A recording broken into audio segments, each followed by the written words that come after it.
Yes, that longing is an expression of your freedom. It's because you are free that you long for happiness. Our love of freedom, our love of happiness and freedom comes from our deep intuition that everybody has, this intuition that lives in the heart of everybody. Happiness is my birthright. Freedom is my birthright. I shouldn't have to earn my freedom. I shouldn't have to earn happiness. It's my birthright. Everybody feels that. That's why that's why everybody loves freedom. That's why everybody loves happiness. Would it be possible not to love happiness? No, it's not possible. Everybody, all 7 billion of us, love happiness above all else. Why? How come? It's because deep in everybody's heart there lives the memory of happiness. When I say memory, I don't mean the memory from the past, although we often conceive of it in those terms. It's a memory of something that actually lives at the center of ourself, at the depths of ourself, in the depths of our being. We know there is happiness. Otherwise, we wouldn't know what to long for. Somehow the taste of happiness remains, even in our darkest feelings, in the deepest depression, we still long for happiness. That feeling, that comes from your freedom. The freedom that you know, I can be happy.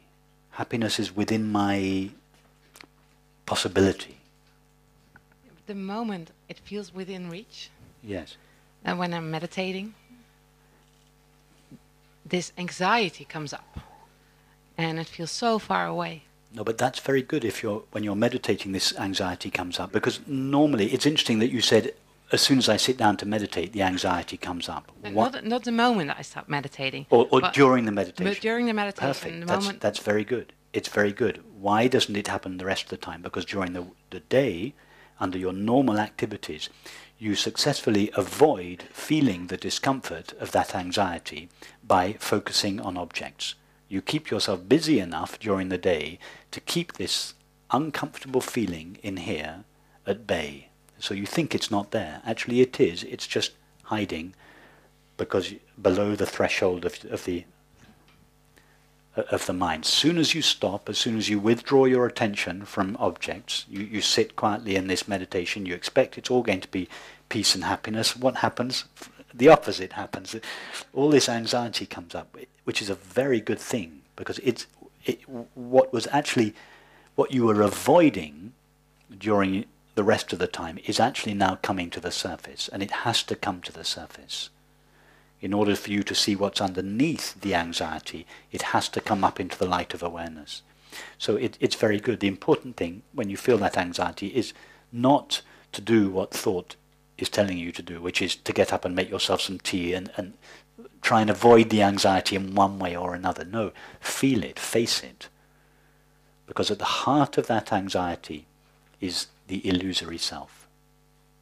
Because it feels that way. Yes. It's the anxiety that you will... Yes, the anxiety is just your particular way of feeling the wound of separation, the separate self. It's just your particular form of the separate self in that moment. So totally allow the anxiety, just like you allow the sounds and totally allow it, but don't touch it. Don't do anything to it. Don't try to repress it, don't try to express it, don't try to get rid of it, don't try to change it, don't do anything to it. You treat it like you treat the sound of the airplane. In other words, don't treat it, don't touch it. Yeah? What you're interested in is what you really are. Because at the source, at the heart of the anxiety is the self that you are not. The remedy for the anxiety is not to get busy getting rid of that self that you are not. That just perpetuates it. The remedy for the anxiety is to discover what you truly are. then you'll just forget about your anxiety. You'll notice one day, oh, I haven't been anxious for 3 months. Where did it go? When did it go? It will leave you as a byproduct, as a side effect of your knowing your own being as it is. So if the anxiety comes up, notice the impulse to avoid it through thinking. When you're meditating, of course, you probably won't let yourself go for an object or a substance. So thinking is the way we usually avoid it. We suddenly get busy thinking. What's the purpose of thinking during meditation? Precisely to avoid these uncomfortable feelings. So be courageous. Don't wander off into the past or the future. Let the anxiety, let it display itself, let it come up completely. But what you're interested in is yourself, not the anxiety. Don't be fooled by the anxiety. Don't get interested in it. Give your attention to yourself. You cannot give your attention to yourself in the same way that the sun cannot shine on itself. In other words, give your attention to yourself is a synonym for be knowingly the presence of the unagitated presence of awareness. Be that knowingly. Stand as that. Abide as that. And not doing that. It's not doing. Yeah. The sun doesn't. The sun doesn't shine. The sun doesn't have to do something to shine on itself. Its nature is shining, is light. Just by being itself, it illuminates itself. Yeah, So because I feel the tempting to do that in order to avoid. You understand? So being the presence of awareness is not something that is dependent upon what the mind either does do or doesn't do. You are always only the presence of awareness. You have never for a moment been anything else, nor could you ever be anything else. You don't have to maintain being awareness or being aware. It's your natural state. It's more natural to you than breathing. Even breathing requires a little bit of effort, a little contraction of some muscles, and thinking, being anxious, all these things.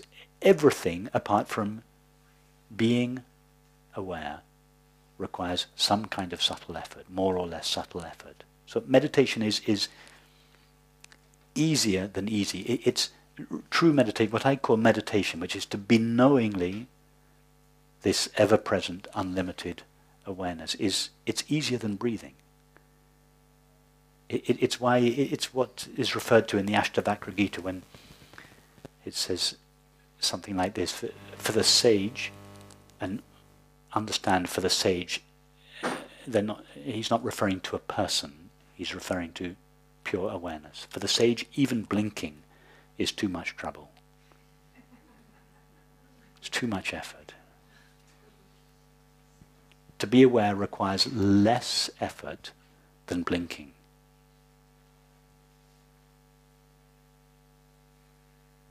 What requires an effort is to struggle with your anxiety, to try to change it, to try and get rid of it, to try and make it better, to try and make it go away. These are all ways that the separate self perpetuates itself, by trying to get rid of itself. That's in spiritual circles, it's the most common way the separate self perpetuates itself, is by trying to get rid of itself.